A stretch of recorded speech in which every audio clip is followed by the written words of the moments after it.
Thanks for listening to the Creative Psychotherapist podcast. I am excited to share with you season 2, episode 7. Today, I'm speaking with licensed mental health counselor and licensed professional counselor and EMDR therapist and consultant, Christy Pearl. And oh my gosh, you're going to want to listen to the entire episode. It's long, but it's so worth it. Christy really has innovative ideas.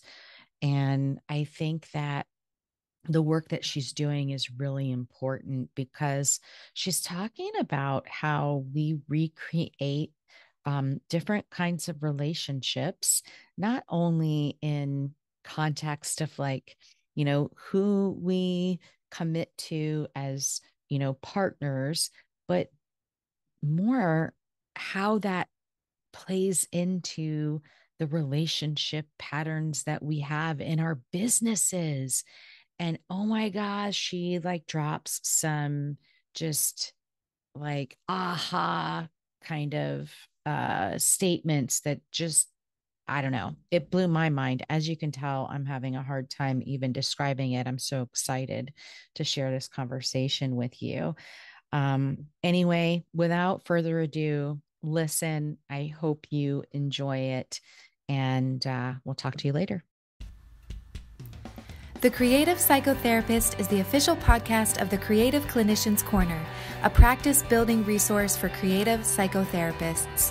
TCP Podcast is the cast for creative, expressive, and experiential-focused psychotherapists curious to learn how to design, build, and scale a thriving private practice. Your host, Raina Lombardi, interviews successful therapists about the tools and strategies they have used to develop creative, focused practices. They also talk about the products, services, and side hustles they have developed using their knowledge and creativity to enhance their therapy practices, make a greater impact in their communities, and diversify their income streams. Welcome. Now here's your host, Raina Lombardi. Thanks so much for listening to the Creative Psychotherapist podcast. I'm your host, Raina Lombardi, and I'm very excited to welcome my next guest. Her name is Christy Pearl, and she is a certified EMDR therapist and EMDR consultant in private practice in Massachusetts and Virginia. She specializes in EMDR intensives for adult children of alcoholics and dysfunctional families who are struggling with work stress and performance anxiety to create a healthier relationship with work so that they can be who they want to be today instead of who they had to be as children. Thank you so much for being here, Christy. Thank you so much for having me. I'm really excited to be here today. I love your mission of helping people to shed that role of who they had to play as children in their lives. It's so powerful. Well, thank you. Yeah, that phrase, just came really naturally out of my own experience, my own lived experience, along with the work I've done with clients. It was something that I found myself saying a lot. And so I decided to really highlight that because who we had to be as children for a long time for me personally felt like something I couldn't shed. And so it didn't occur to me for a long time that I could be who I wanted to be now, who I was truly meant to be now. And so I like drawing that contrast. And that's something that us EMDR therapists do a lot, and probably a lot of therapists that practice other modalities too, that we're drawing a contrast between what was true back then and what is true in the here and now. Yeah, and what I can love be that. true. Yeah, redefining it. You can be who you want to be. Beautiful. Yeah, we can be who we were meant to be before, all the stuff happened. Who we were, we can be our truest self, our most authentic self. And that's really what I try to work on in myself, and that's what I try to work with my clients on. Mm-hmm. So, what brought you to EMDR? Well, I heard about it through, a colleague back at, we're going back a ways now, back in the early 2000s. And, it just, when I first heard about it, it sort of sounded like magic. Like, how can this be? How, like, Yeah. what is this? What is this about? What do you mean? Because I only had the context of, talk therapy at that time. Mm-hmm. And so I heard about this type of therapy where something about eye movements and how it was kind of like scientific and brain based, and I just thought it sounded, as someone who was used to very insight based cognitive work, it sounded so biological, and I thought, wow, that's really interesting. And I am a person who just naturally is drawn to the cutting edge. I'm drawn to the new thing. I'm drawn to really kind of interesting and innovative ideas. And so of course when I heard that, I thought, oh, I need to look into this. And so I got trained in it. I decided to do the basic training, and I was sold. I thought, why aren't we all doing this? Why there's so much Mm-hmm. suffering that's unnecessary? Why aren't we, like, everyone, I kind of drank the Kool-Aid, like, everyone should do this. Yeah, I agree. I agree. It is really, really powerful. And it, okay, it can be very intense, like Mhm. shockingly intense sometimes. It kind of Mhm. catches you off guard, but Mhm. so powerful, and it can move so quickly, like move you to this transformational moment so quickly. I've been doing Mhm. it myself, and Mhm. I I love it. I wish I would have done it sooner. Mhm. Um Yeah. it and it it's funny you said like it sounded like magic, and it almost like does have a magical quality to it. Or maybe that's just because as an artist and an art therapist, I tend to have a very rich um, visual imagination. And so Mhm. for me, while I'm going through the process, it's like it's not that I'm having cognitive shift, it's I'm having pictorial shifts that are Yeah. unfolding in this Mhm. really incredible way that Mhm. then sync up with the felt sense of it. Mhm. But Yes. it's so cool.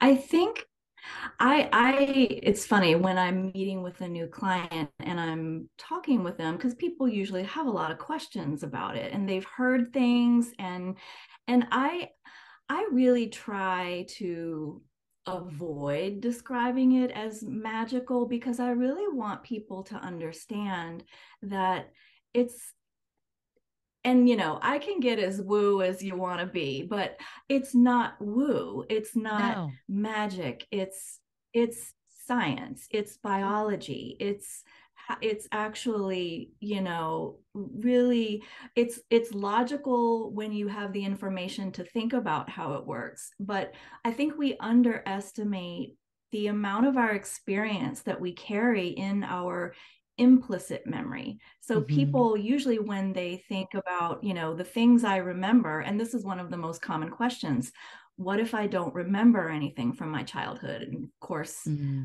we know what that's about. That's about protection. The brain Yeah. protected you from things that were overwhelming for you. And the younger that starts, the more implicit it is, the less you will remember, because your your thinking brain has memory that has words and language and kind of cognitive understanding.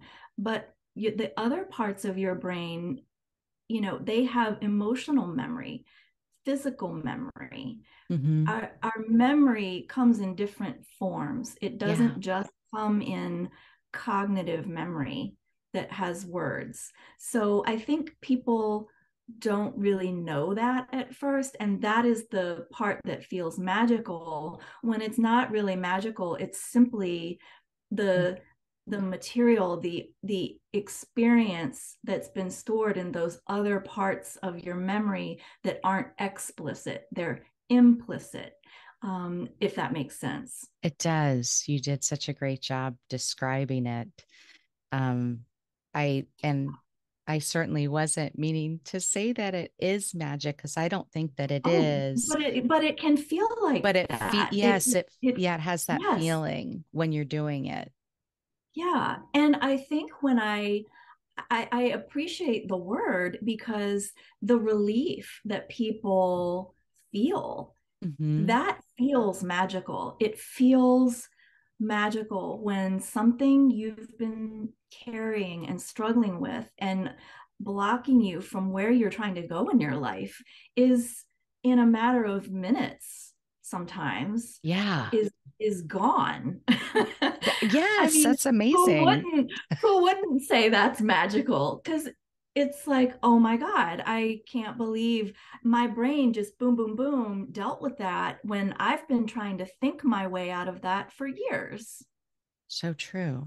So true. And then And that once, can feel really magical. yeah.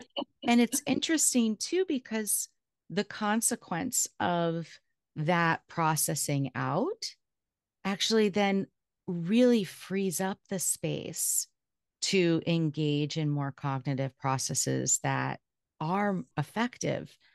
Uh, but Yes. but Yes. they were stuck. They weren't really able to take Mhm. root because of all of this, the Yes. implicit, as you were Mhm. saying, that Exactly. Yeah. blockages, the protection there. Yeah. Um, And in our most whole um, state of being, what we think, because we don't want to throw out that thinking brain. And you know, I really want to. I appreciate my talk therapy colleagues because that's valuable. That's we and the part of our brain that thinks and has cognition and understanding, that we don't want to throw that away. We want to link it up because mhm. in our most whole state, what we think and what we feel and what we say and what we do can all be in alignment. We Mhm. can have all of that line up and sync together and be integrated.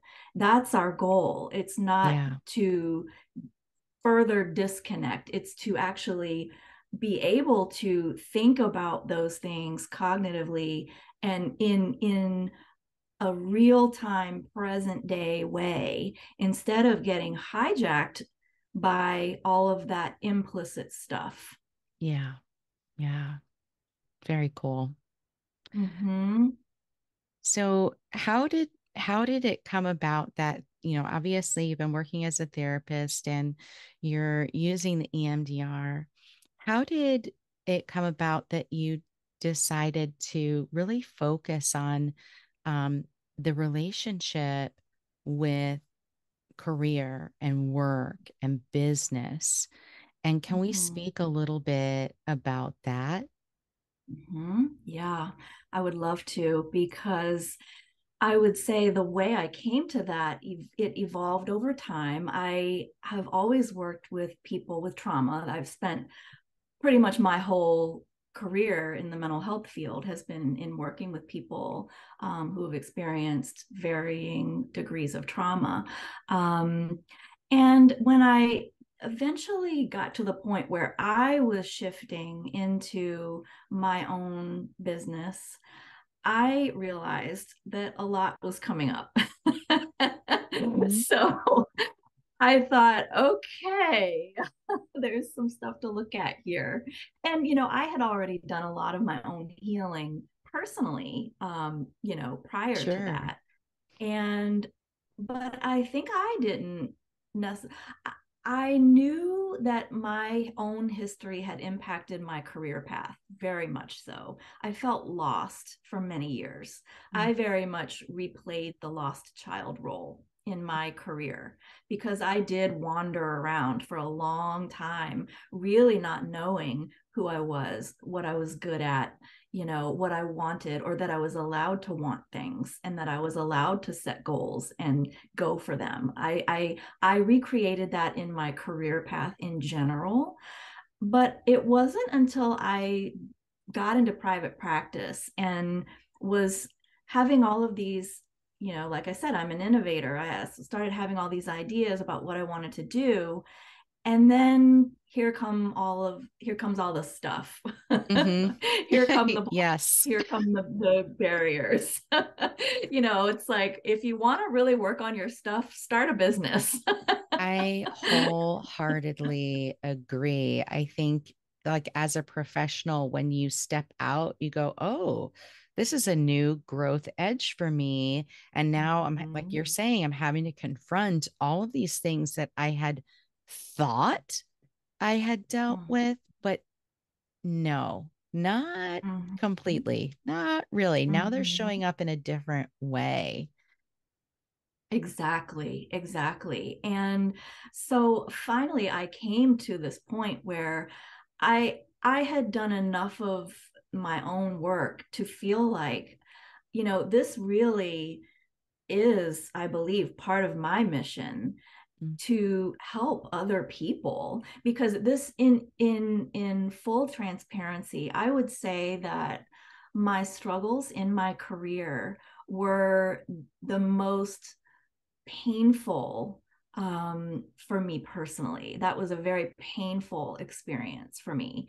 And I thought, if I know, like, no one's talking about this, Yeah. I will tell you a story. So it was back in the late 90s, almost year 2000. And it was probably like I was rock bottom during that time. I was really just, like I said, lost. I was recreating that lost child role. I was just floundering. And, I had a master's degree and I was working as a secretary. I mean, talk about a disconnect.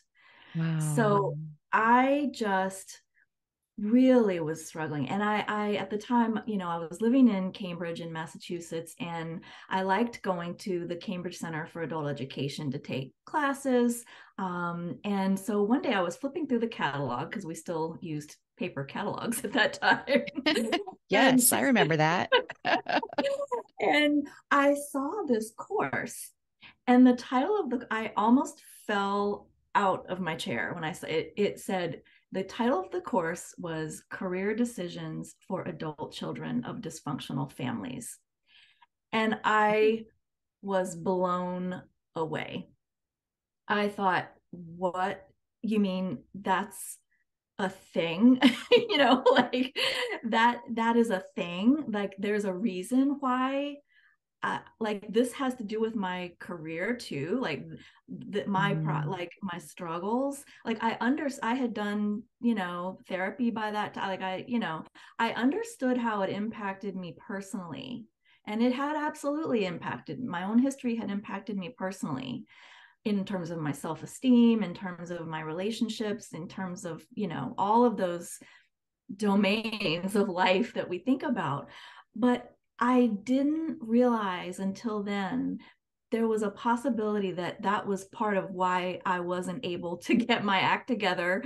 And, I'm being a little hard on myself there, but, in my career, that Yeah. had an impact in that area of my life too. And I had never seen that before.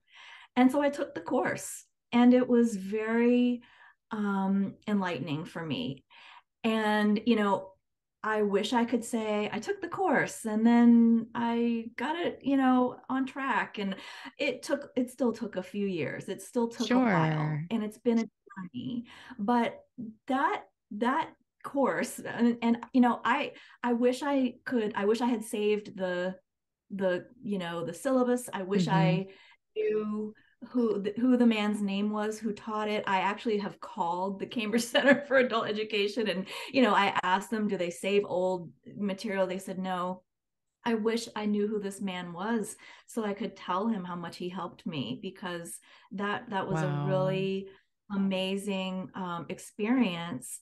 for me. And I do remember key points in that course, that I still use today, with my clients. And so it very much was a journey. But fast forward a number of years, when I was like I said, I was entering into private practice, I was starting this business, and I realized I had some more work to do. And eventually I felt like this is number one, fun for me to help people with this, Yeah. because they have the same ahas that I did back then in the late 90s.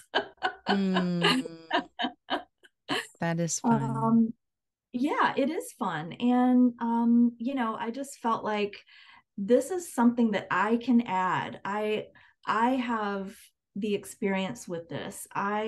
Yes, I can help people with their personal lives and resolving trauma there.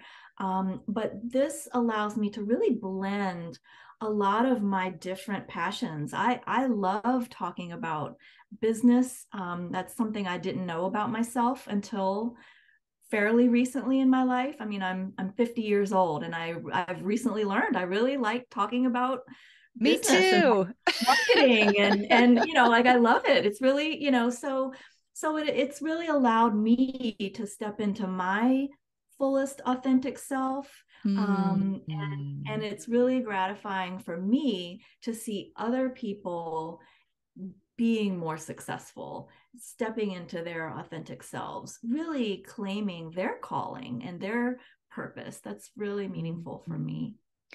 I love that you're sharing this, because I think that it really serves to inspire other people to not discount their past experiences and the things that have been so transformative in their own life as a point of entry to really niche within their practice. Because as somebody who's had a lived experience with it, you're not to say that other people that don't have the same lived experience can't empathize, can't understand, but there is Mhm. a sense of knowing in a different way. And when we have that experiential sense of knowing, we're able to talk about it and describe it in a way that Mhm. hits with our clients in a way that they feel very, very seen. And I think it's Mhm. difficult to do that when you haven't necessarily had that full lived experience. Not that it's impossible, it is possible, it's just different. But I Yeah. do hope that people listening, really hear that journey, that arc that you went on to arrive so fully in the here and now with how you've created your business. Yeah. I mean, I think if you had told me back then that one day I was going to be sharing about my journey, if I that I was actually going to be telling people about the thing that felt so shameful. I mean, I Mhm. really had so much shame for so many years, because I was a person who was very high achieving. It's part of, it's a blessing and a curse. It's a great trait. It also came out of some painful early childhood experiences, my own perfectionism and overachieving and all of that. And so I really did pride myself on doing well. And so it was very painful and shameful when I couldn't seem to do well, Mhm. after, like, Mhm. post, like after leaving the structure of school. Yeah. I couldn't seem to kind of quote unquote get there. And that was incredibly hard. And so if you had told me back then that I would be talking about this, that I would be specializing in this, I would have said you're out of your mind, because I just it it it felt like there were just some wires that I couldn't quite get to connect up. And I Mhm. thought it was me. I thought there was something wrong with me. And now I realize there wasn't anything wrong with me. I just needed a different kind of support. I needed to do, I needed help with certain things that, that it wasn't me. There was no problem. I just needed help. Yeah. Yeah. No, I love that. And I I can very much relate to Mm-hmm.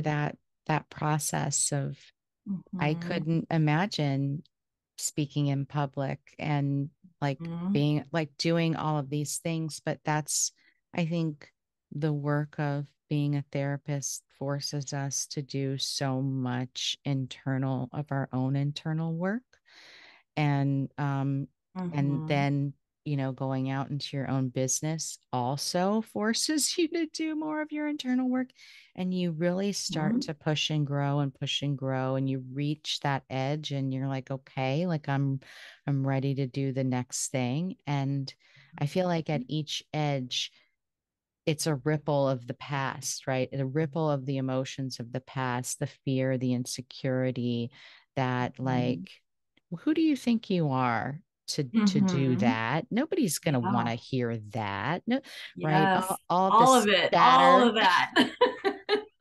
And you're like, Yes. okay, I hear you, I see you, thank you. Yeah. Thank Yeah. you. Um, Yeah. but I'm gonna put Yeah. you in the closet and I'm gonna Yeah. keep going.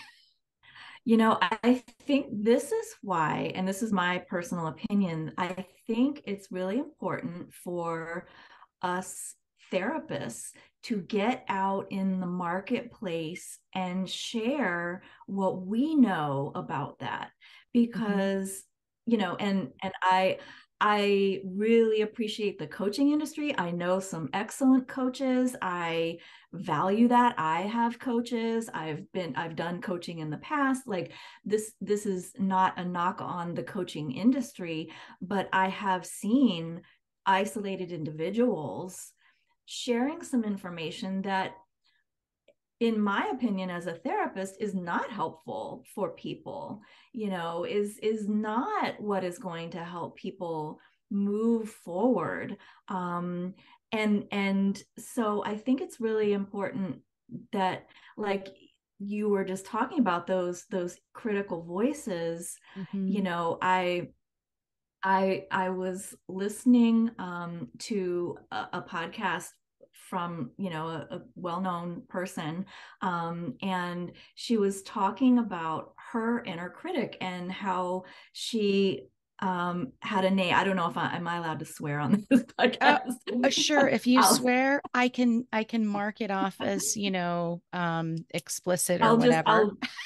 I'll fix it. I'll just fix it. She called her inner critic her inner a-hole, and had this, like, had this sort of very antagonistic relationship with her Mhm. inner critic. And so as a trauma therapist, I'm hearing that and I'm saying, wow, there's some inner self-loathing there.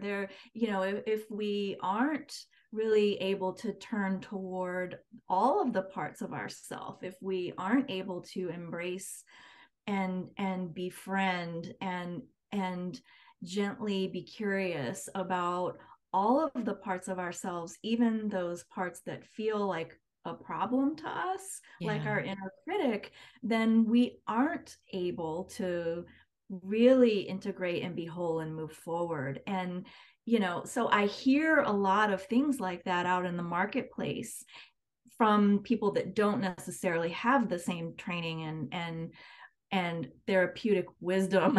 Not that they don't have wisdom, they have other kinds of wisdom, but we might have more wisdom about these particular issues. And I just feel like, we have more to say about that. We can Mm. help with that. Oh, for sure. Yeah. I the parts work is Mm-hmm. um really powerful too. Yeah. And when we can befriend the different parts and recognize, their function, that how they every part is here to help in some way, and doesn't need to be an adversary, Mm-hmm. it frees us up and to move forward with Mhm. them there, but without Mhm. actually, you know, crumbling under that voice, Right, you know. right. Yeah. We assign them a new job. Help, and you may do this as well. I'm sure a lot of people listening do this as well. It's kind of like I work with my clients, say, okay, they're under new management now. We're changing their job description. Love it. Yeah. What job do you want to assign to this part of you now? We know what it used to do. It had to do it. Thank you for doing that. And so now what job do you want this part to do for you now? And that's how we move forward. And like any company, our internal, company, we might enjoy certain parts more than others, but we can True. coexist. We can at least Yeah. coexist. Yeah. I love Mm-hmm. that. So tell me a little bit about what kind of patterns do you recognize that people carry with them Mm-hmm. that like halt their progress? I hear from many people, I tried to go out in private practice and it just wasn't for me, or I tried for 6 months and I got nobody. Mm-hmm. I did the things that people were telling me to do and just nothing really seemed to happen. Mm-hmm. What are the patterns do you notice that people bring with them that kind of halt their progress? Mm-hmm. Well, there are a number of them, and I think here's where maybe if we go back to that explicit thinking brain, implicit, emotional, physical memory brain that's carrying old stuff, we might say, okay, the part of our brain that's able to plan and arrange to go do private practice, like it sounds like that a person like that who says, okay, I'm going to go do a private practice and I tried it for 6 months, but nothing, it didn't work. So their thinking brain was able to go out and make those arrangements and set up a practice and do all of those tasks that one needs to do to create a private practice. And maybe they, set up their online profile direct in a directory somewhere. They did all of the thing, hashtag all the things, right? Yes. So they did that. But if there is stuff in their implicit brain, like, I don't deserve to make more money, you Big know, one. it's not safe to make more money, or it's not safe to be visible. I'm not confident that this will even happen. It's good things don't come to me. If you've got all that stuff sitting over in your right brain, to Mhm. oversimplify things, but you're over here in your left brain thinking, why, like, I'm doing the things, why isn't it happening? There's a disconnect. And Mhm. so my guess is you might think you're doing all the things, Mhm. but are you really? And are you visible? Okay, you put up a directory profile, but what does it say? And are you Mhm. telling people that you're in private practice? Have you emailed everybody you know and let them know that, hey, I'm open for business? Yeah, that's These, so interesting because people will Mhm. say, well, no, I didn't tell my family. Yeah, yeah. So I think, yeah, I think that one of the issues that I see a lot, and you might as well, is that invisibility and Mhm. the lack of ability to get really visible and Mhm. to ask for clients. This episode of The Creative Psychotherapist is brought to you by Florida Art Therapy Services.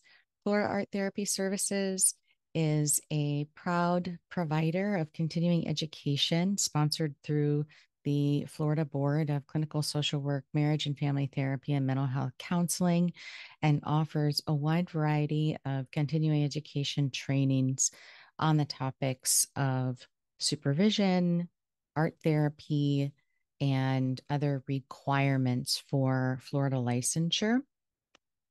We are excited to be welcoming special guest trainers, art therapists Carol Cox and Amy Bucciarelli, who will be teaching a Mastering the Meaning of Mandalas training. It's a 3-day intensive training, which will allow participants to earn 20 hours worth of CEUs. And that's going to be taking place April 28th through 30th, 2023 at our Fort Myers office. Over the course of the 3 days, people will be exploring mandala making as a way to find identity and meaning through the lens of the life cycle. It's taught in a unique format, which incorporates lectures, meditation, music, and lots of artistic creation of mandalas as well. I took this training in 2019 and I was blown away by the content, and it's altered my work since having taken the training, and I'm excited to take it again. And I really encourage you all to check it out if you have any interest in deepening your understanding of the mandala and helping to use it as a source of greater understanding with your clients. I highly recommend checking it out. Amy and Carol do a phenomenal job. And you can learn more about that training and all the other trainings that we provide at Florida Art Therapy Services on our website, www.floridaarttherapyservices.com. Just click on the continuing education menu and you'll get a drop down and you can click on Mastering the Meaning of Mandalas or one of the other trainings as well.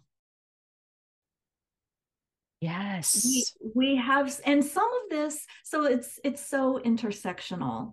It's personal history, it's also cultural, societal, racial, economic. I mean, there's so many layers to this as to, I mean, I don't want to go too far off into a tangent, but therapy, the mental health field is largely female.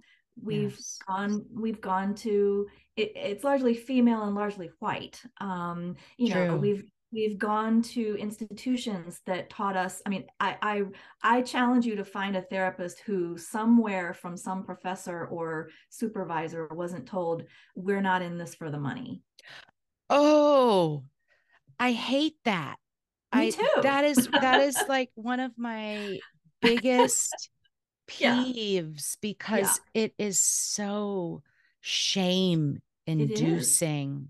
Yeah, It puts a cloak of shame on yeah. every therapist that tries to advance the Mhm. system because we can't advance the system if we're not able to fund the changes that are necessary. And how Exactly. can we do that? How can we ever do that if we're ashamed to take money Mm-hmm. and Right. believe that our service Mm-hmm. isn't worth money, or that the kindness of our heart, the giving part, that part needs to overshadow the earning part. Mm-hmm. This is an Yeah. occupation. Right. I remember the moment in grad school when one of my professors said that. I talk about a visual. I mean, Oh, I'm picturing it right now in the classroom where we were, how we were sitting. I can see her face right now in my mind saying, we're not in this for the money. And I had this pit in my stomach at the time. And I thought, I literally felt panicked. I thought, well, I'm in it for the money because this is going to be my job. I mean, this is my employment. Like I'm Right. going, this is my career. Like, aren't you supposed to make money when you work somewhere? I'm not a volunteer, you know. Right. I'm accruing like how much debt in order to acquire And this I've worked, degree, yeah, plus and all I've the worked really extra. hard. Yeah, worked really hard. Then the extra expense of what it costs to Yeah, become credentialed or licensed yeah, after you graduate, that's yeah, not included. You can't take a student loan out for that. You know, most people on average are spending somewhere in the realm of ten to $12,000 after they graduate to become fully licensed and credentialed, with all of the application fees and testing fees and study prep and continuing education, all of that stuff. We're not supposed to be able to recoup that. If you make right. too much money, then you should be ashamed. You're not, you know, Mhm. it's yucky. Yes. It is Why do yucky. we Yeah. perpetuate this? Yeah.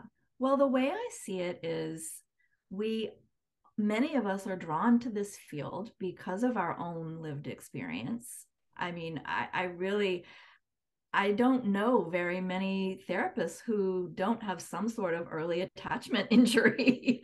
You know, we have our own stuff. That's why we're here, most of us, you know. Mhm. Um, and so we've grown up in families where we were taught to be codependent, and then we enroll in institutions in the mental health field that reinforce that codependence and tell us that we shouldn't want to succeed or be abundant. And then we go into community mental health systems that reinforce that same message. So And then we bad. wonder why we struggle when we try to start our own business. We wonder, like, why can't I do this? Yes. Yeah. Gosh, I think that that is really powerful to really understand the nature of dependence, codependence, interdependence, Mhm. and how that does play out in some ways, even within our ethical codes of how we're Mhm. supposed to operate as therapists. And Mhm. I see a lot of dysfunction even there Mhm. and some of these things at the the responsibilities that are doled out onto the Mhm. therapist, Mhm. which Yes. I think are over it takes over an individual's right to autonomous decision making over their life. Yes. It's Yes. overstepping in some ways, but that's that codependent piece that you're talking Mhm. about. Yeah. But it comes from Yeah. that place of insecurity. Mhm. Yeah. And so, these are the patterns we're bringing into our businesses. I've seen so many therapists basically recreate the whole community mental health vibe Oh in my their practice, gosh. Yes. And then wonder why it's not working. and then wonder why it's not working.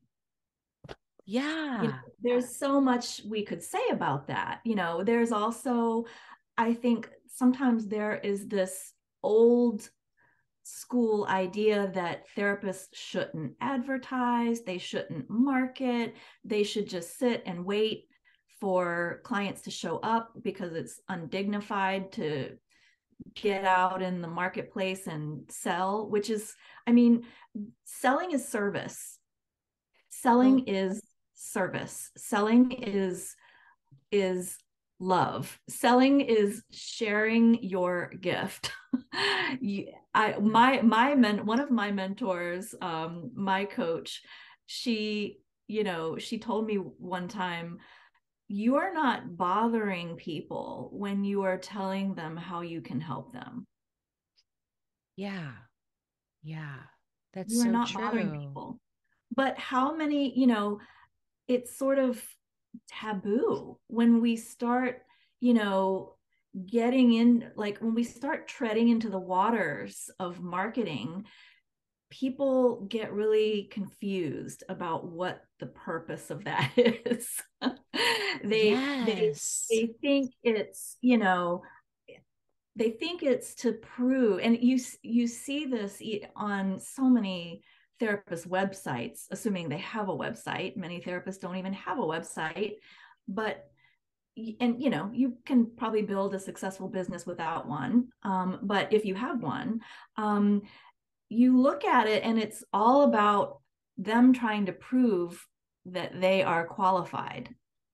In like, I went to this school, I specialize in, I was trained in this and that, as opposed to speaking what they know to their potential clients with boldness and confidence. Boldness and confidence. Yeah. You're right. You're right. And I think that's the academia part that we have to kind of unlearn as we go out, right? The academia part pressures us to have all of this stuff, and that resume, like that's what people are looking for. And I think to a certain degree there are some folks out there that come from that, so they bring that, they want to know, like, well, have you been published, have you done that, they want to know those things. But by and large, most people don't. They just want to know if you can help them feel better and how you do that. They don't care what you, and they don't even know what you're talking about. I was trained in TFCBT and DBT, blah, blah, I mean, even as an EMDR therapist, because my particular modality, many people are looking for that. So they might be searching specifically for EMDR, like that is maybe an exception.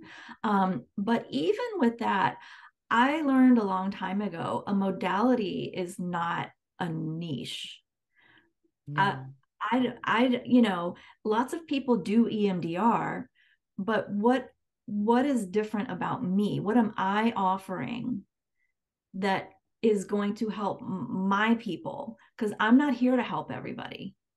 And that's another, hurdle, I think, for a lot of people in private practice, is that old, when you're in community mental health, you work with whoever you get assigned. You don't have, or you can maybe state a preference, but there's this idea that I can't say no. Right. I can't turn a client away. I can't say because of the need, or because I should know how to work with everybody, or I need to be skilled in everything. I mean, one of the things I work with my consultees on is stop being the Walmart of therapy. You're not a superstore. That's amazing. Yes, that's so true. You're a boutique. A boutique. I love that reframe. Oh my gosh. Yeah. You're not a superstore. Yeah. I am a trauma therapist. I specialize in adult children of alcoholics and dysfunctional families, early attachment disruption. That is my thing. If you want grief therapy, I'm not your girl. If you're a couple, don't even think about coming to me, because I don't know what I will make it worse. I will probably make it worse. Yeah. Do not even call me. Don't fill out my don't do it. Yeah. No, I don't do couples either. Not my jam. It's not my jam. And there's all kinds of other areas where I'm not interested, which, how dare you say you're not interested in working?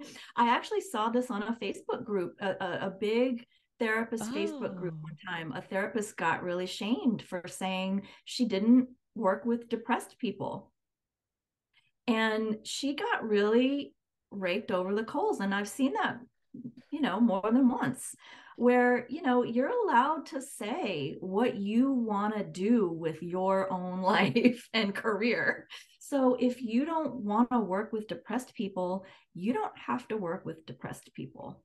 That's so you're true. allowed to specialize in something else. And so I think all of this, the over functioning, the codependent, the occupational codependence, all the insecurity, the fear of being visible, the fear of authority. I mean, how many therapists are terrified of the big bad insurance company? Or, I mean, I could go on. I mean, there's Mm-hmm. so much here that is, holdovers from both our, academic past and our personal family Mm-hmm. of origin past. Yeah, I think there's the flip side, right? Of like you could be super afraid of the insurance company and like dealing with them, but then there's the other piece of like feeling though as though you have to, that you must take Yes. insurance. Yes, we're Because I trapped, we're powerless, we don't have choices. And then let's not, I mean, obvious, like, don't even get me started on what happens to you as a therapist when you want to leave insurance companies. And then the real, yes, therapists can be brutal with each other. If mean. and this is why I think it's so important to be in a community of like-minded therapists, because you Mm, really do need that support, because there's plenty of us that are trying to change things for yes. ourselves. I don't know if I'm changing the system. I don't feel it's my job to change the system. I'm not interested in fixing the healthcare industry. I'm just kind of over here doing my thing. But you say that, however, by helping people in the way that you're helping them address things within their business, you're planting seeds, and those Mhm. seeds will have a ripple effect that do contribute to change of the larger Mhm. system Yeah, that's in a my good hope. way. That is my hope. Yeah, yeah. Because and there are a lot of people out there who are in this camp of, we want things to change. We want Mhm. to see therapists thrive. Yeah. In my opinion, therapists should be the healthiest, most abundant, well-balanced people around. And that is true for some, but it's not true for many. And, it's that the exhausted, over scheduled, resentful therapist stereotype. Like, I want that stereotype to die. Mhm. I want that to go away. I do um, too. I do mhm, too. And I think in order to have that die, we have to be having these conversations about mhm, that it is okay to charge the fee that you mhm, need in order mhm. for you to thrive, whatever Yes, that may be, because every yes. therapist's life circumstance is different. And what Mhm. every person is able to physically and emotionally hold space for in a given week is going to vary during different seasons of our life. Yeah, And that is never taken into consideration in a yeah, job, right? It's like, no, you got to meet your productivity. You got to yeah. meet your productivity. If you don't meet your productivity, there's something wrong with you. If you can't do it, you Mhm. should find another job. Can't Yeah. tell you how many times I've heard Mhm. people being told that, and have been told that Mhm. myself in my Yeah. first community mental health job. Mhm. And And go do some self-care so that you can go fix yourself and come back and meet our needs. right, why don't you take a mental health day one day? That's Yeah. going to fix it, because that's the Yeah. issue Yeah. here. No. Yeah. Yeah. Yeah.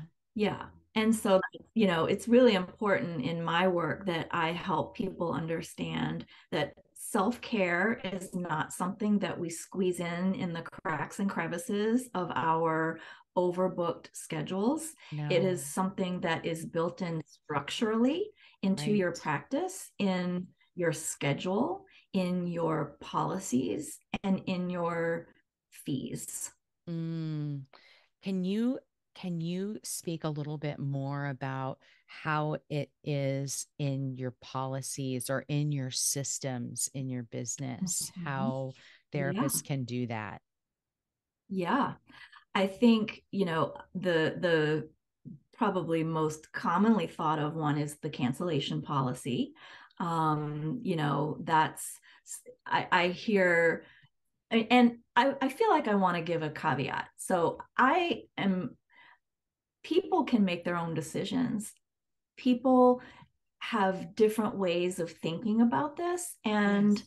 I think that you have to find what works for you. I don't want to come across like I know the way for this to happen, but I do see a lot of therapists falling into that codependent pattern around issues like this, and then telling themselves that it's working when I think it's clear that it's not.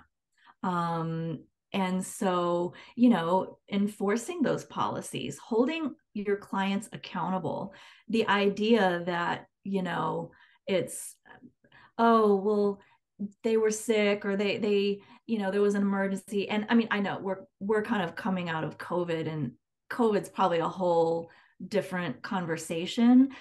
But even there, you have the right as a therapist to conduct your practice in the way that works for you. Mm-hmm. And so, I'll speak for myself. In the past, when I was doing weekly hour-long sessions, I had that standard, give me 24 hours notice. Or I started out with like the little fee, like, or it's a $50 fee, or something, and then eventually I switched The whole to fee. full fee. The whole And fee. then when I switched to EMDR intensives, the whole 24-hour notice thing no longer has meaning. Mm, Because if I've dedicated half of a day, or in some cases my entire week, to a client, that 24-hour notice is not meaningful anymore. So no. I adjusted, and now I need 3 weeks notice Mm-hmm. That makes sense. and a deposit. And I know, like, I don't want to get too much into the weeds of all, like, because this can get distracting for people, like, well, deposits are unethical, or they're not legal, or all that. So, just you do you. Mm. That's interesting because I had to put a deposit down of so much money at the hospital before a Yeah. surgery I had a few years ago. Yeah, exactly. So I think I'm glad you said that, because I think we need to challenge these conventions, Yeah. because I now have a deposit, a 3-week cancellation policy, and there's no refund. Mm-hmm. Mm-hmm. And so if, like, I have set up my policies and procedures really clearly, and, you know, unless someone shows me somewhere written down where it's illegal to do that, like, that's my policy. I I spoke with another therapist. Her practice is also EMDR. Her name's Kristen Boyce, and she was on the show a few episodes back. And she talked about how one of the changes she made was to say you can't even schedule an appointment. You can't Mhm. schedule your intake appointment until you've completed everything in the portal, all of the intake Mhm. documents. Once those are complete and the office has confirmation that your documents have been completed, then they reach back out to the person to schedule the intake, because so many Mhm. people would schedule and then they don't do the paperwork and then they don't show Mhm. up. So that was like one of the Yeah. ways that they were able to reduce the amount of no shows for their Mhm. intake. Yeah. There's just creative ways. That's an interesting point. And I do something similar. I require the paperwork and the deposit to be paid before I will schedule. Mm-hmm. And it's non-refundable. So if you don't show up for the assessment, I am still covered. Nice. Yeah. But that brings up another point, which is, if you are seeing a lot of canceled assessments, and I mean, believe me, they happen to the best of us, it does happen. But if you're seeing a lot of that, in my mind, and let me know if this is going too much into the business side, that means there might be a disconnect with your marketing, because if you're doing a good job describing what you do and who you do it for, then you've likely drawn in the people that are going to be a better fit for you. and ideally wouldn't be seeing a lot of those cancellations for assessments. So if that was my consultee, I would want to work with them on, let's look at how are people finding you? Are they the right people for you? And what's the process? What's the onboarding process? So that you can firm that up and make it easier on yourself. And again, it's like this idea of we have to do all the adjusting. No, we want the right clients to come to us. When I get on the call with a potential client for a consult, they've already received an email sequence that describes what I do, how I do it. I mean, they've gotten a lot of information already. So that by the time we get onto the consult call, which I still do consult calls because it's important to me, I have colleagues that don't do them, and that's okay too. Again, you have to find what works for you. But by the time we get on the consult call, the purpose of that call is not for me to be explaining a lot. It's, are you ready to schedule the assessment? What questions do you have? And when do you want to meet for the assessment? There's less convincing and explaining because that person already knows who I am, what I do, and how I do it. So they're showing up already pre-qualified, so to speak, so that I'm not explaining what EMDR is on a consult call. I'm not telling them how I do my intensives because they already have that information. So we're just talking about what are your questions and when do you want to meet? And I think that might be too, like a difference between when you're by yourself and you're a sole practitioner versus being a group practice owner. Yes. And she's a group practice owner. And so there is a receptionist who's answering the phone calls and then scheduling with different therapists within the group. Yeah. And I think as a group practice owner myself, and having come from solo to group, there's some systemic changes that are different on the front end there.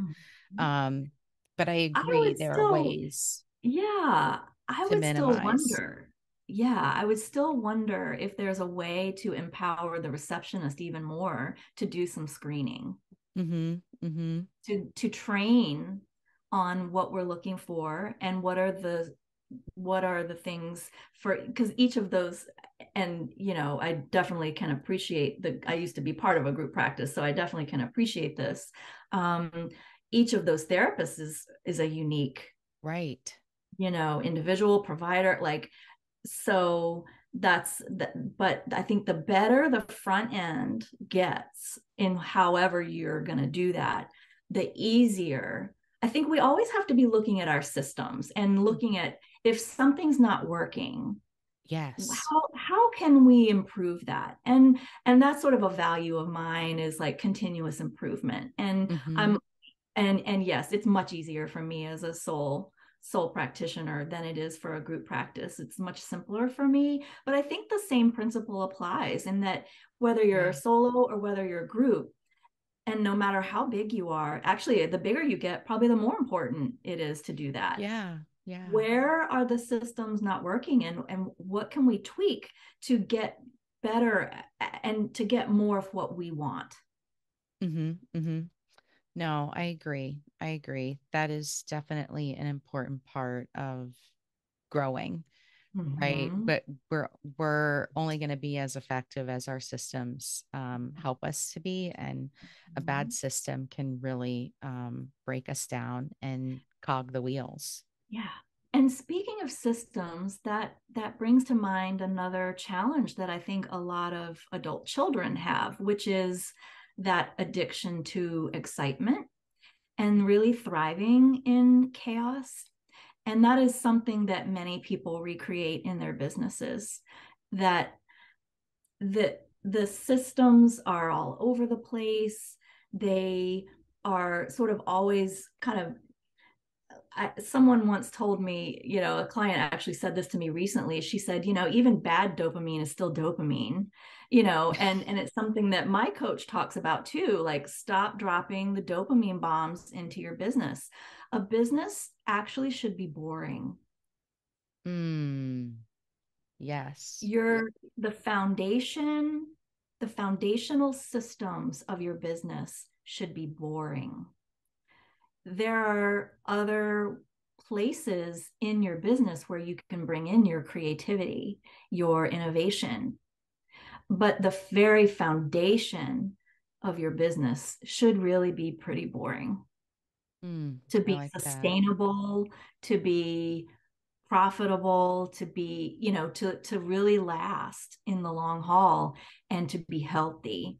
It's probably, and that idea of boring, I'm just imagining people listening now who are reacting to that, who are the people that I'm talking about, who really thrive in that dopamine hit, in that addiction to excitement and chaos. Mm-hmm. Yeah, no, I can see that even within myself and having had to set up systems because in the beginning I thought I did, but I really Mhm. didn't. Like it was kind of partly way, but I know that for me, when something is consistent and it is predictable and repeatable, Mhm. that helps me to stay accountable to the system. Yeah. If it has to be simple. If it's too much of like check this box and check that box and check, I can't do that. Mhm. It's too much, and then I'm not going Yeah. to do it. I'm going to avoid it. It really Mhm. does need to have that boring appeal for all the back end stuff, right? It's Mhm. okay Yeah. to have a checklist, but every checklist doesn't need to have multiple checklists within the checklist. Yeah. Yeah. And when you find yourself being able to settle into that boring, business of how it's running, Mm-hmm. you'll know it's kind of a sign of health. It's a sign of we're moving along in our recovery when we no longer need that excitement. That and again, I'm not saying we shouldn't have fulfillment and be interested and engaged, but that's different than being in chaos Mm-hmm. in our business. Yeah, yeah. We want to avoid chaos, I think, as much Mm-hmm. as we can. Mm-hmm. Um, yeah. Yeah. Yeah. So, in terms of self-care in the policies, really like making sure that we're creating those kinds of systems that help us to be really thorough. But I also heard you really talking about the front end of the marketing piece of making sure that we're diving down and really funneling into speaking to our ideal clients in our marketing Mm-hmm. and in our first capture of their attention and giving them as thorough amount of information as they will need to make an informed decision whether or not to book with us. Mm-hmm. That also is part of your self-care because now you're not wasting your time. Mm-hmm. You're not wasting their time either. Mm-hmm. And talking about the fees piece of like building in policies around your fee structure, your cancellation policies and such based on how you operate your business. Of course, Mm-hmm. everybody's business is going to be a little bit different. Yeah. Yeah. And raising your fees regularly. Mhm. That's a tough one for a lot of people. And but I will sometimes ask my clients, would you work for a job that never gave you a raise? Yeah.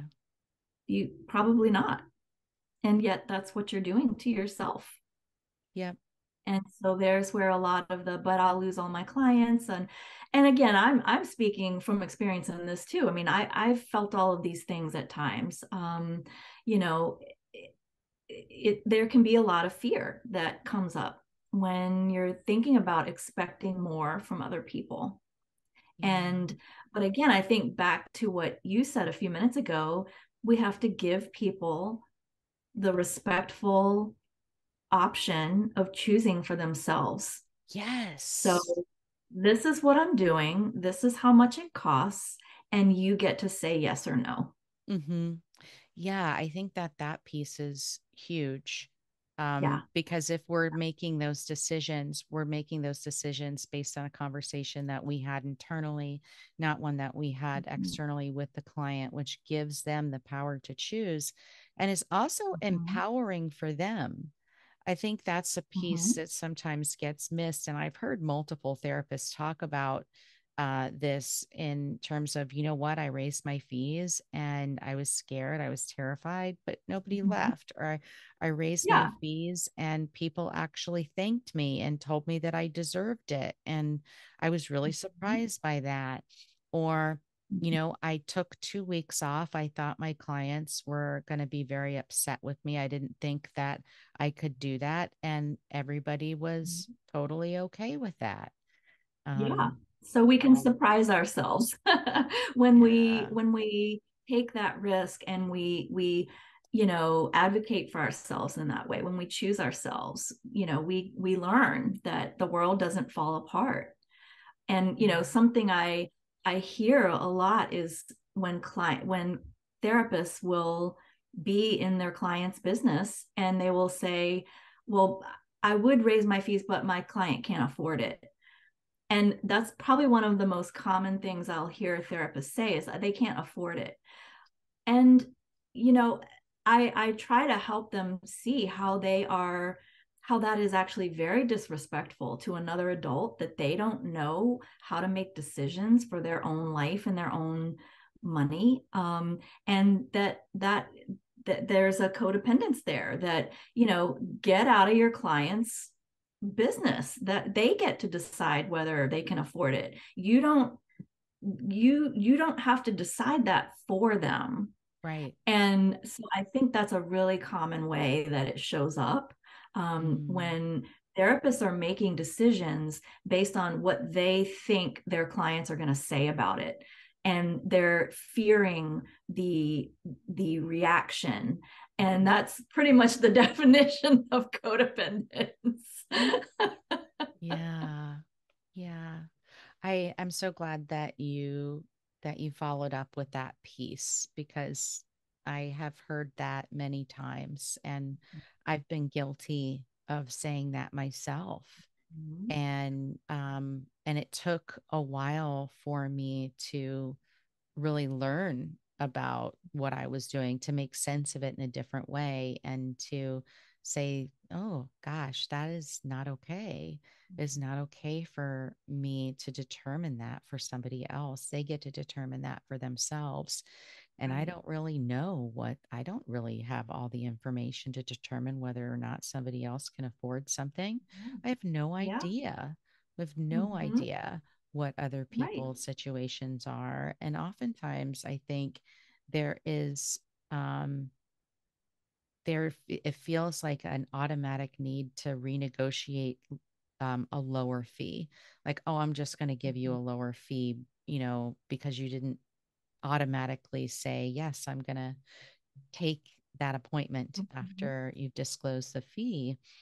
But Mhm. that too, I think, erodes the confidence the person on the line might have in you of like, oh, well, why are you so quickly now Mhm. saying you'll take a lower fee? Are Right. you not, do you know what you're You must doing? not be good. I mean, that's the thought that, I mean, just basic psychology. Like, we assume that things that cost more are better than things that don't sometimes. I mean, it's sort of Mm-hmm. a natural kind of thought to have, that, really, are wow, you must. And that's not always necessarily true, but that's the No. thought. Yeah, and I think that it's reinforced even more when we say like, this is my fee, but I'll give it to you for this amount. You know, Mhm. I'll work with you at this amount. without the client even saying anything, right? Without the client saying, oh, like, do you offer a sliding scale that's a little bit too Mhm. much for me, or what have Yeah. you? Yeah. I've done Because, EMDR. Yeah. I mean, I've done EMDR intensives with people who had a lot of financial resources, and I've done EMDR intensives with people that had probably pretty limited financial resources, as far as I could tell. And, it's interesting. Sometimes people come back, and one of the people that has come back was one of the people who probably had the least financial resources of anyone I've worked with, but she saved up yeah. because she wanted it. Mm-hmm. And I don't want to take that from her. So empowering. So empowering, right? Those Yeah. moments where we commit to something like that and save Mhm. up and then do it and Mhm. then reap the rewards afterwards. Yeah. That's a life changing experience. Mhm. And yeah, I'm so glad that you're sharing that too. Mhm. And Yeah. of course, I've made all the same mistakes too. I mean, I think for me, a pivotal moment was when I was leaving a group practice when I was starting my private practice. And I was talking with a client about, and the group practice owner was great. We were in communication about, taking clients with me and all of that. So that was all above board, and it was great. It really, I will be eternally grateful to her for that. And so I was talking with a client about the fee that, Mhm. she would need to pay now that I was leaving. And this was a young client. So I, in a moment of my own codependence, I got in her business, and I was thinking, okay, she's in college, she probably doesn't have a lot of money, because I'm thinking about my own college experience when I didn't have a lot of money, but and assuming that that was her experience. So I'm thinking she's in college, she doesn't have a lot of money. And so I told her that she could pay me the same rate that her insurance company had been paying, which was very low. Mm. And so I offered, if she wanted to continue with me, that she could pay that amount. And she looked at me and she said, "That doesn't seem like enough." Mm. And so I thought, wow, here is this young person who is actually, her parents are funding her health care, Mhm. and were more than able to pay Yeah. whatever I was going to charge. But here I was getting in her business, assuming that she Yeah. couldn't afford it, because that was my own experience back in the day.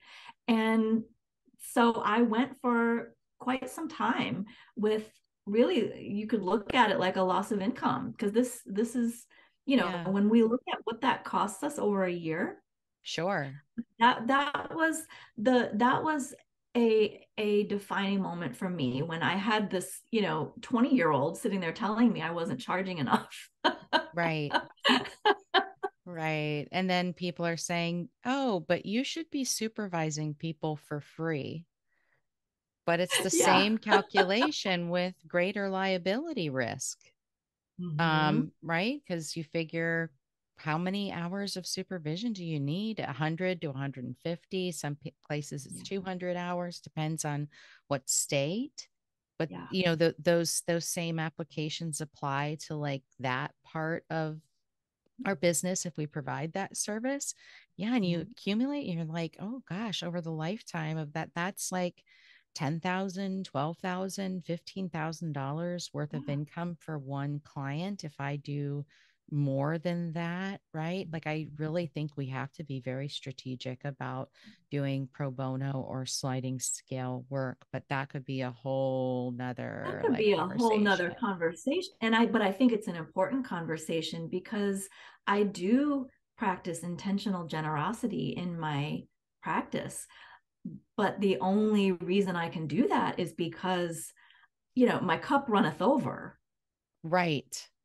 So Right. it's not that I'm sitting here, saying we all need to scratch every dime out of every client that we can.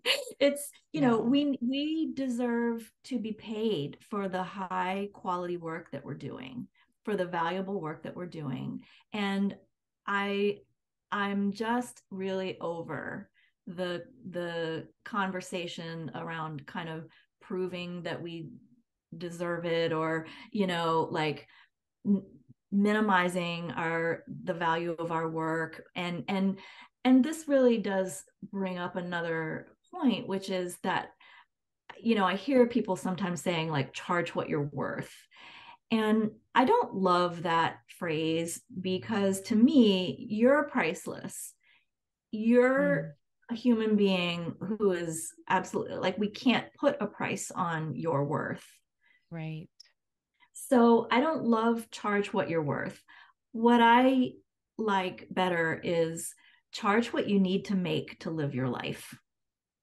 Yeah, I agree. I agree. Do the calculations, figure Do the that out. calculation. And Right. this becomes kind of a self-limiting part of our system, because how do people usually set fees? They look around at the therapists in their area, they look them up online, they see what they're charging, and they say, well, I'll charge $5 less, or I'll charge $5 more.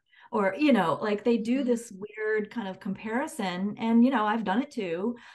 Before I knew better.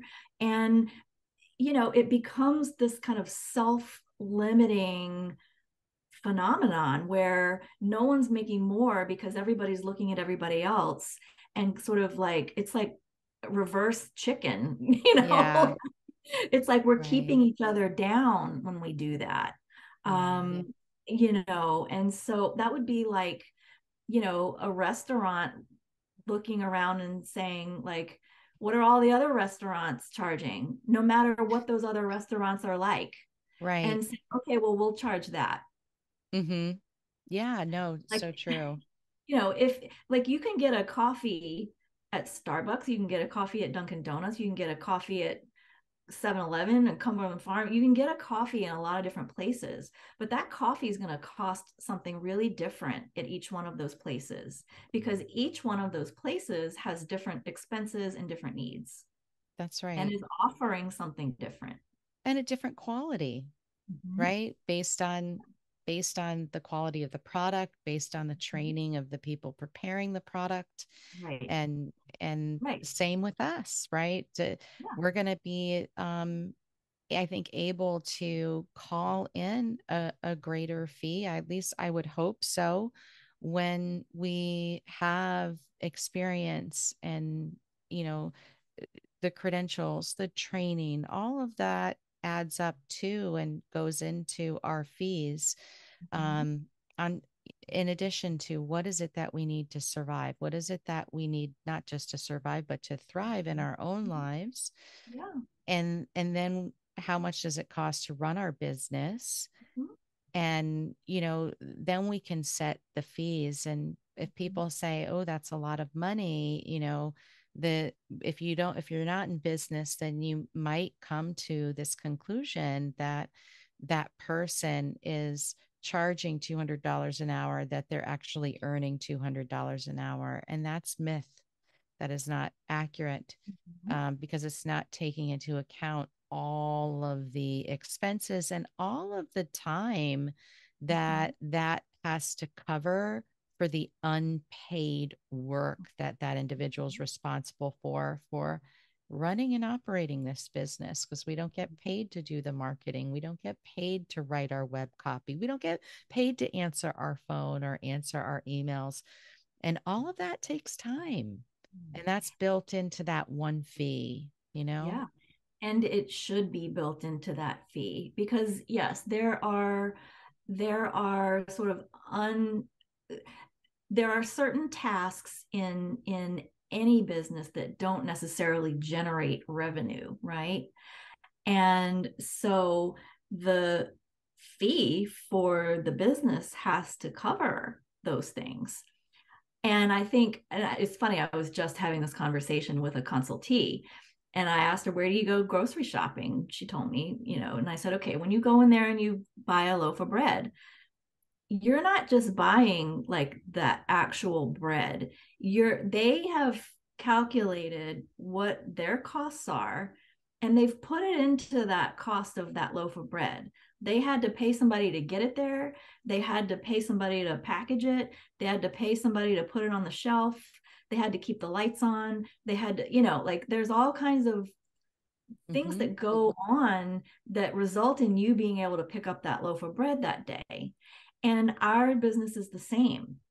And I actually do charge. My fees include the time I spend. Like, for example, my EMDR intensive is like a multi-day package. So I include time that it takes me to prepare, because I actually spend a lot of time preparing for those. I have a workbook that I have people complete ahead of time that I customize. I customize resources for them afterwards. That takes me time.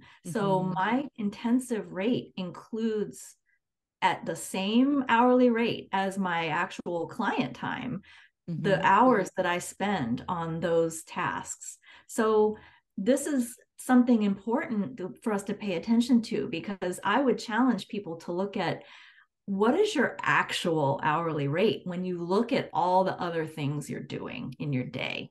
That's right. Yeah. Ugh. Well, I think I could talk to you endlessly about Feel the this same way. topic. You've dropped so many pearls of wisdom, and and I'm grateful for that. And I know one of the things that you shared is that you have a business relationship check-in download that for listeners, if they wanted to do that, they could. Where can they find that, Christy? Yeah, they can just go to my website. They'll see it right on top. And it's essentially a way of assessing their current relationship with their business, and looking at what are, how is this going. And I really do see our business as a relationship. And so the check-in allows people to kind of, it was kind of based on, I thought about it like couples, do like a couples check-in. And I thought, this is what, we need this for our business. It's like a check-in to see how are we feeling about what is going on. I love it. And so it gives people a tool to really assess how things are going, how they're feeling about it. I think that's great. And I encourage listeners to check that out. And you can find it on Christy's website, which is simply her name, www.christie, CHRISTIE, pearl.com. And Great. I appreciate so much talking to you today. Thank you. Thank you so much. I agree. We could keep going for so long, but this has been so enjoyable, and I really hold in my heart an intention that your listeners would benefit from this conversation. I hope so too. Thanks so much for listening to this episode. I hope you made it to the very end. She dropped so many pearls of wisdom in there, and I was just so excited. I didn't want the conversation to end, but I had to end it because I had another recording right after. But I could have talked to her about this topic for a really long time. She has put in a lot of energy and and and experience into understanding how these ways of relating impact us in our careers. And I love that she is focusing on that as a consultant and helping people break through old patterns and shed those old patterns through what she's doing with EMDR.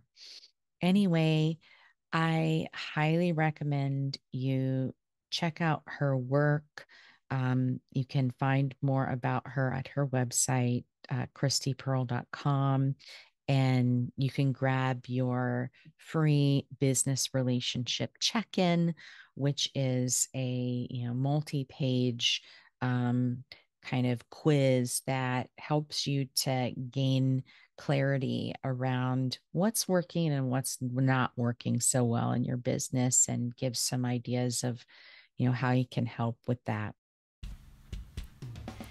Thanks for listening to this episode of The Creative Psychotherapist. If you like what you heard, please rate, review, and subscribe wherever you listen to your favorite podcasts. For show notes, downloads, and additional resources, head over to the website at www.creativeclinicianscorner.com.